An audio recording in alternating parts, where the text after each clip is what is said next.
আজকে একটা লোক মোবাইল করে কাঁদতে লেগেছে। 15 দিন আগে তার মা টাকা চেয়েছিল। ও ধারণা করছে আমার মায়ের কাছে কেউ টাকা পেত, সেই জন্য আমার মা টাকা চেয়েছিল। সে টাকা দেয়নি। তার মা 4 দিন হলো মারা গেছে। 3 দিন থেকে আমাকে খুঁজে বের করছে, আজকে পেয়েছে। পেয়ে বলছে 3 দিন থেকে আপনার সাথে কথা বলার জন্য অপেক্ষামান রয়েছি। আমার মাকে মাটি দেওয়ার পরে আমি মানুষের দরজা দরজা ঘুরেছি, আমার মায়ের কাছে কেউ টাকা পায় নাকি? আমার মা আমার কাছে 20টা টাকা চেয়েছিল, 20,000 টাকা চেয়েছিল। আমি 20,000 টাকা আমার মাকে দিনি। আজীবন পয়সা উপার্জন করে আমার 20,000 পূর্ণ হওয়ার কোনো পথ ঘাট নেই। আমি মানুষের দরজায় দরজায় গেছি, আমার মার কাছে কে টাকা পায় আমি তাকে দিব। আমি এখন পর্যন্ত 10-15 হাজার টাকার খোঁজ পেয়েছি। আব্দুর রাজ্জাক সাহেব, আমি যে টাকা দিইনি সেজন্য কি আমি গুনাহগার? এই কথা আমাকে বলছে। আমি আর কি বলি? আপনি কেমন আচরণ করেছেন সেটা আপনার ব্যাপার। বাপ মা টাকা চাইলেই না থাকলে কোথা থেকে দিবেন? কেমন দিয়েছেন না দিয়েছেন সেটা আপনার ব্যাপার। এখন এই পথ বন্ধ করেন। দিন রাত আল্লাহর কাছে কান্নাকাটি করে বাপ মায়ের জন্য ক্ষমা চান, তার নামে দান খেরাত করতে থাকেন। শেষকালে বয়স বেশি হলে সঠিকভাবে কথা তারা বলতে পারে না। পৃথিবীতে মানুষ হিসাবে সদাচরণের হকদার সবচেয়ে বেশি কে? বাপ মা, তারপরে নিজ ভাই, অবেজিল কুরবা, নিজ ভাই, অল এতামা, এতিম, অল মাসাকিন, ফকির মিসকিন, অল জারিদিল কুরবা, অল জারিল জুনব, নিকট প্রতিবেশী, দূর প্রতিবেশী, সাহিবিল জাম্বে, চলার সাথী। জীবনে কোনোদিন গাড়িতে উঠে কারোর সাথে ঝগড়া করবেন না, রিক্সায় উঠে কারোর সাথে ঝগড়া করবেন না। আপনার মোটর সাইকেল খুব দামি, আপনার গাড়িটা খুব দামি, একজন লোকের ভ্যানে লেগে গেছে, একবারে গাড়ি থেকে নেমে মেজাজ দেখায়েন না। গাড়ি পাল্টে আল্লাহ দিতে পারে। দেশের নেত্রীর বয়স যদি 45 মিনিট হয়, তাহলে আপনার গাড়িরও বয়স 3 মিনিট হতে পারে। মানুষকে উপেক্ষা করে জীবনে কোনোদিন কোনো কাজ করেন। আমার অনুরোধ থাকছে, আপনি আমার দিনী ভাই, আমি আপনার খুব কাছে থেকে বলছি, মানুষের প্রতিশোধ নেবেন না এবং মানুষের বদনাম গীবত করবেন না। সম্মানিত দিনী ভাই বোন, এরপরে পথিক এসে বলছে, আমি খুলনার মানুষ, আমার টাকা হারিয়ে গেছে, 500 টাকা দেন। মিথ্যুক বলে তাড়িয়ে দিয়েন না, 20টা দেন, 50টা দেন। গালি দিয়ে মিথ্যা বলে তাড়িয়ে দিবেন না। আল্লাহ বলছেন পথিকের সাথে সদাচরণ করতে হবে, চলার সাথীর সাথে সদাচরণ করতে। আপনি দেখতে পাচ্ছেন বাজারে যাচ্ছেন, একটা রিক্সা আর একটা রিক্সার সাথে লেগে গেল। এই যে গালি দিল, চাঁপাইনবাবগঞ্জের ভাষাতে যা চলে সব দিল, ঢাকার ভাষাও জানেন সেভাবে দিল। এরই রিক্সাটা আরেকটু পরে আরেকজনের সাথে লেগে গেছে, তো ওইও দিল। সারাদিন এভাবে চলছে। তাহলে আমি আপনি কি সেই? আমরা কি পথে নেমে গেছি? আমরা কি পশু প্রাণী হয়েছি? আমরা কি গরু ছাগল হয়েছি? আমরা কি হায়ানা পশু হয়েছি? প্রতিশোধ নিব না। প্রতিশোধ ছাড়াই দুনিয়াতে বাঁচতে চাই। যেহেতু যেতেই হবে, যারা বয়সের মানুষ ছিল চলে গেছে, আমরা আছি, যেতেই হবে, এ কথাই ঠিক। সম্মানিত দিনী ভাই বোন, বিষয়টি বিবেচনার জন্য আন্তরিকভাবে অনুরোধ জানাচ্ছি। আমার দিনী বোনেরা শোনেন, আল্লাহর নবী বললেন সবচেয়ে ভালো নারী কোরাইশের নারী, কোরাইশ বংশের নারী, সৌদি আরবের যারা উঠে উঠে। কেন ওরা ভালো? কেন? আহনাহু আলা ওয়ালাদিহি ফি সিগরিহি, ওরা বাচ্চা লালন পালন করতে বেশি যত্ন নেয়, সেই জন্য ভালো। ওয়া আরাহু আলা জাওজিন ফি ইয়াদিহি, স্বামীর সম্পদ হেফাজত করতে বেশি শক্ত, সেই জন্য ভালো। একজন নারী ভালো হতে পারে কয়টা গুণে? 2টা। 1, ছেলে মেয়েকে বাল্য অবস্থায় বেশি যত্ন করতে হবে, সে হলো ভালো। 2, স্বামীর সম্পদকে হেফাজতে রাখতে পারে যে নারী, সেই ভালো। আল্লাহর নবী বলেন, সবচেয়ে ভালো নারী এক, স্বামীর সাথে কথা বললে হাসি মুখে বলে। 2, স্বামী আদেশ করলে পালন করে। 3, স্বামী বাড়িতে না থাকলে নিজেকে হেফাজতে রাখে, মোবাইলে কারোর সাথে গল্প করে না। নিজের স্বামীর সম্পদ হেফাজতে রাখে, কারো হাতে তুলে দেয় না। যারা স্বামীর অবর্তমানে টাকা পয়সা ভাই বোনকে দিয়ে দেয়, ভাবিকে দিয়ে দেয়, বিলিয়ে দেয়, এ হলো হস্তিনী বউ। এ সংসারের ক্ষতি করে, এ ভালো নারী নয়। আল্লাহর নবী বললেন, পৃথিবীর মানুষ শোনো, ভালো নারীকে খায়রুন নিসা, 1 নাম্বার গুণ আল অদুদ, স্বামীর সাথে প্রেম প্রীতি ভালোবাসাই সুলভ আচরণের যে। আপনি আমার দিনী বোন, স্বামীর মুখখান যতই খারাপ হোক, আপনি ভালো আচরণ দেখাতে পিছে হটবেন না, অভিমান করবেন না, আর প্রতিবাদ করবেন না। সে তার মুখখান যতই খারাপ হোক, আপনার আচরণ সব সময় প্রেম প্রীতি ভালোবাসা নিয়ে থাকবে, এটা আল্লাহর আদেশ। 2, আল অদুদ, যেসব মহিলার ছেলে মেয়ে বেশি দিতে পারে। 3, আল আউদে লজ্জাউজে, স্বামী কোনো সময় রাগ করলে স্বামীর হাত ধরে বলে, যতক্ষণ পর্যন্ত আপনার রাগ না মিটবে ততক্ষণ পর্যন্ত আমি কোনো খাদ্য খাবো না। তার নাম ভালো নারী। আল্লাহ রাসূল বলেন, ভালো নারী কে? 1, আল অদুদ, স্বামীর সাথে প্রেম প্রীতি ভালোবাসায় যে ভালো, সেই ভালো। 2, বেশি সন্তান দিতে পারে যে, সেই ভালো নারী। 3, অল মুতিয়াত, স্বামীর সুবিধা অসুবিধায় পরামর্শ দিতে পারে যে, সেই ভালো নারী। 4, অল মুসিয়াত, স্বামীর ব্যথায় ব্যথিত হয়, স্বামীর দুঃখে দুঃখিত হয়, স্বামীর খুশিতে খুশি হয় যে, সেই ভালো নারী। 1 মিনিট, স্বামীকে কিভাবে পরামর্শ দিবেন, উপদেশ দিবেন, তার সাথে কিভাবে তার ব্যথায় ব্যথিত হবেন, 1 মিনিট। আল্লাহর নবী বললেন, খাদিজা, খাসি তো আলা নাফসি, আমি মনে হয় মারা যাব, আমি মনে হয় বাঁচব না খাদিজা, আমি গাড়ে হিরাইছিলাম, কে যেন আমাকে চেপে ধরলো, ধরে বলছে পড়েন। আমি বললাম পড়তে জানি না। আবার চেপে ধরে বলল পড়েন। আমি বললাম পড়তে জানি না। আবার চেপে ধরে বলল পড়েন। আমি বললাম পড়তে জানি না। তখন উনি বললেন পড়েন, ইকরা বিস্মি রাব্বিকাল্লাযী খালাক, খালাকাল ইনসানা মিন আলাক।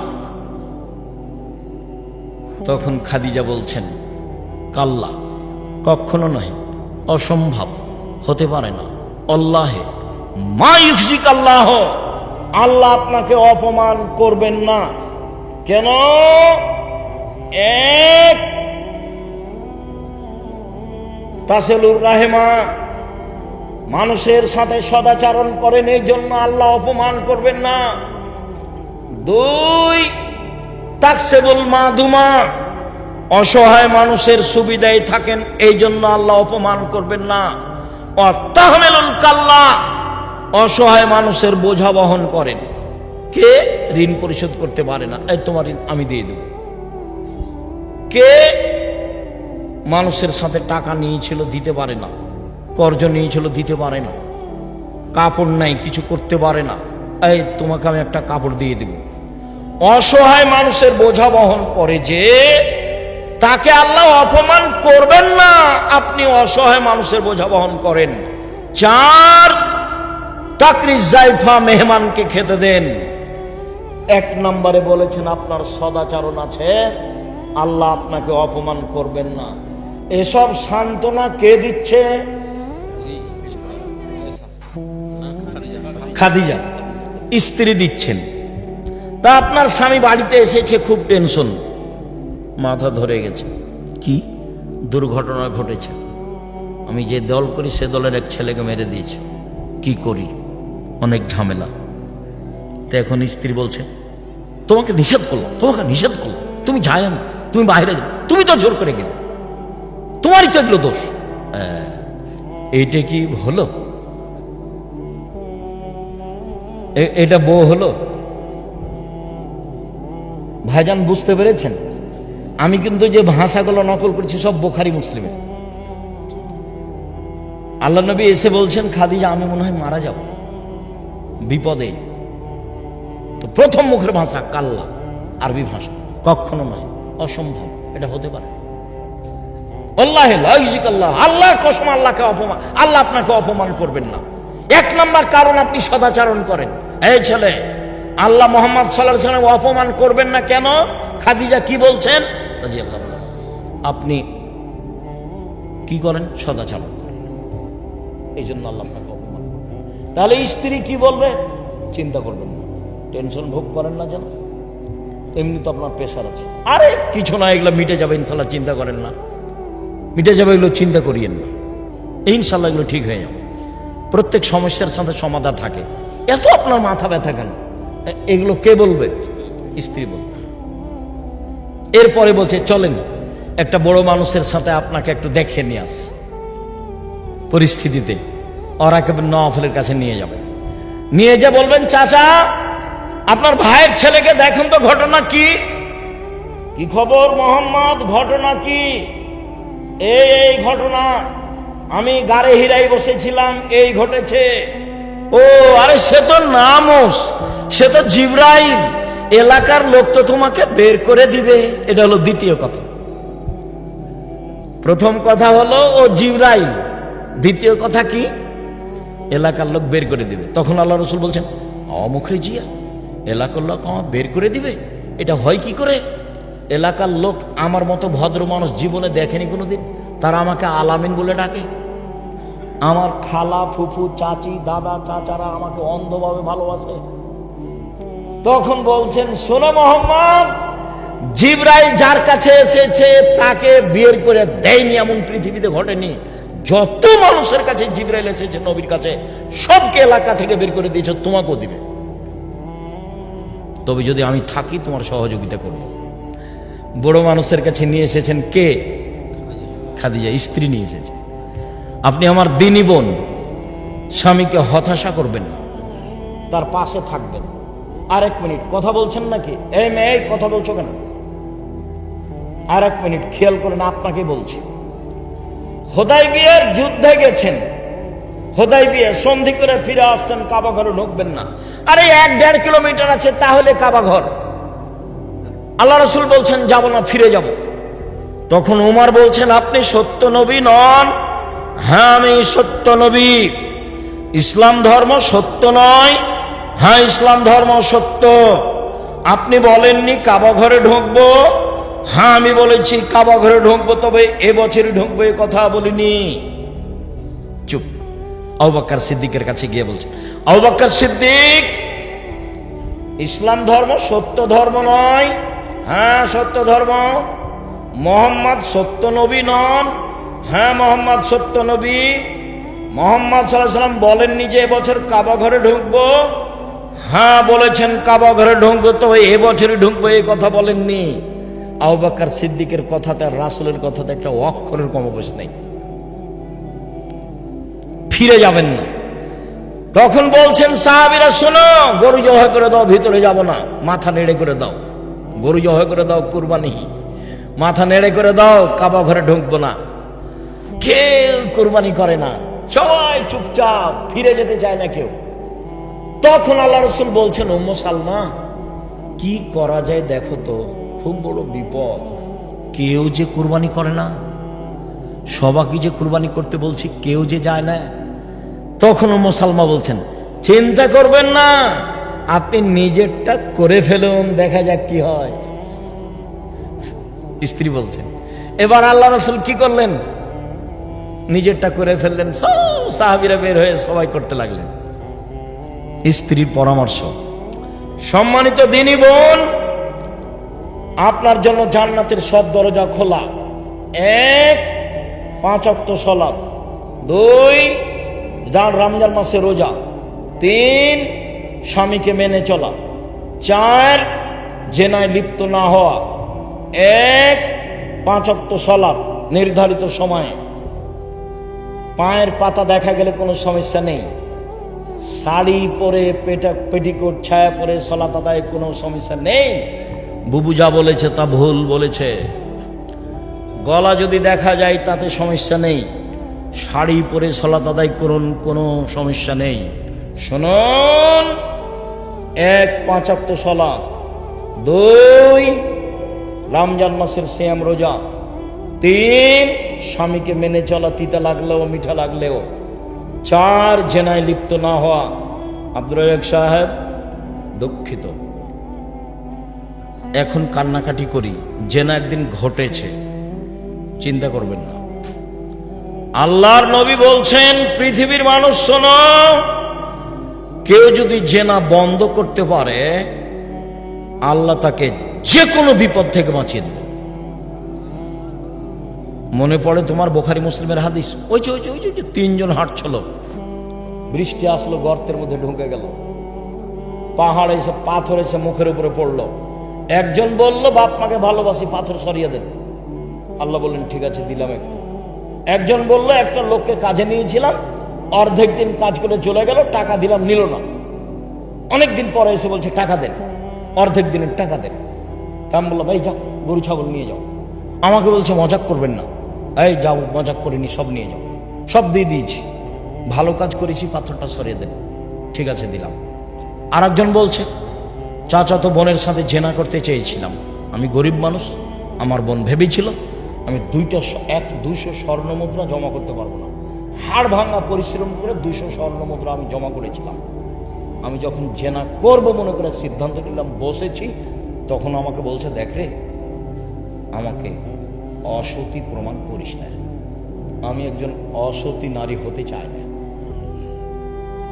তা আমি জেনা করিনি, উঠে গেছি, বন্ধ করেছি জেনা। পাথর সরিয়ে দাও, দিলাম। তুমি যদি আজ থেকে জেনা বন্ধ করতে পারো, আল্লাহ তোমাকে যে কোনো বিপদ থেকে বাঁচিয়ে দেবে। শুধু তাই নাই, আল্লাহ বলছেন, কেউ যদি নিজেকে অশ্লীল কাজ থেকে ঠেকাতে পারে তার জন্য জান্নাতুল মাওয়া আছে। এই ছেলে তোমাকেও বলছি, অশ্লীল কাজ আজ থেকে বন্ধ। মেয়েদের যত নাম্বার আছে মোবাইলে, বাড়ি পর্যন্ত সে নাম্বার যেন একটাও না থাকে। বক্তব্যের সাথে মুনাফিকি করো না, বক্তব্যের সাথে মুনাফিকি করে কোনো লাভ নেই। গান বাজনা হারাম, খেলতামাশা হারাম। স্কুলে হলে কি হবে, বাড়িতে হলে কি হবে? মুহাম্মদ সাল্লাল্লাহু আলাইহি সাল্লাম গান বাজনা শুনলে কানে আঙ্গুল দিতেন, দূরে সরে যেতেন। গান বাজনা হারাম। গান বাজনা করে যারা, তাদের ক্রয় করা হারাম, তাদের শিখিয়ে দেওয়া হারাম, তাদের সব কিছু হারাম। আল্লাহ নবী বলেছেন, ইন্নাল্লাহ হারামাল খামরা ওয়াল মাইসিরা ওয়াল কুবা।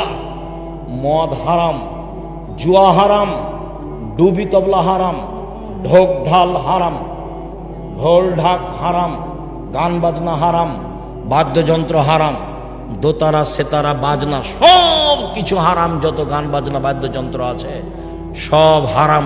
একাধিক হাদিস, যাওয়ার সময় তো উপদেশ বইটা নিয়ে যাবেন, বিস্তারিত লেখা আছে। সম্মানিত দিনী ভাই বোন, জরুরি কথা, 6-7 নভেম্বর সম্মেলন আপনার কাছের প্রতিষ্ঠানে। আমি ঐকান্তিকভাবে কামনা করি আপনি তো যাবেন, ভাই বোন আত্মীয় স্বজনকে নিয়ে যাবেন। এই সামনে নভেম্বর 6-7 পাকিস্তানের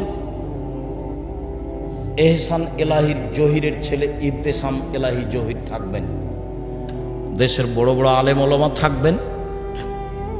তার টিকিট করা হয়েছে, তিনি চলে আসছেন কয়েকদিন আগে আসবেন মর্মে সম্মেলনে আমার দিনী ভাই বোনকে উপস্থিত হওয়ার জন্য আন্তরিকভাবে অনুরোধ করলাম। 2 ডিসেম্বরে ফর্ম আসবেন, আর আজকে যাওয়ার সময় সব বই পুস্তক নিয়ে যাবেন, কেউ খালি যাবেন না। বই পুস্তক সব স্টেজে আছে, আর ওই যে উপদেশ বইয়ে আলোচনা আছে, সব আজকের আলোচনা উপদেশ বইয়ে আছে। আর ওই জামিয়া সালাফের জন্য কুপন আছে এখানে, কত টাকার যেন আছে, 20-30 টাকার আছে। সবাই সহযোগিতা করবেন। তা আমার দিনী ভাই বোনকে পত্রিকা এবং বই পুস্তকগুলো নেওয়ার জন্য অনুরোধ জানাচ্ছি। কেউ খালি যাবেন না, নিজেরা পয়সা খরচ করে সব পত্রিকা বের করেন। কয়েকটা প্রশ্নের উত্তর। আমাদের এলাকার মহিলারা বাড়ি বাড়ি মহিলা মাহফিল করে, এইভাবে বৈঠক করা যাবে না, অনেকদিন আগে বলেছি।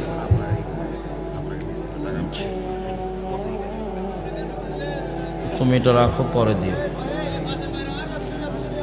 আসসালামু আলাইকুম। আল্লাহর জন্য আমি আপনাকে ভালোবাসি।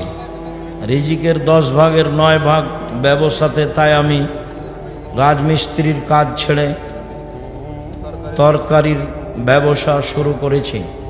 আমার জন্য দোয়া করবেন। জাযাকুমুল্লাহ খাইর, বারাকাল্লাহ। আসসালামু আলাইকুম।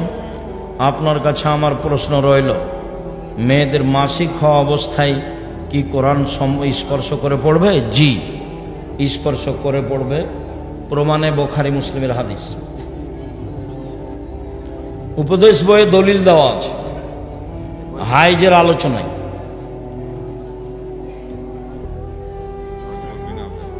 আকবর বিন আবেদ।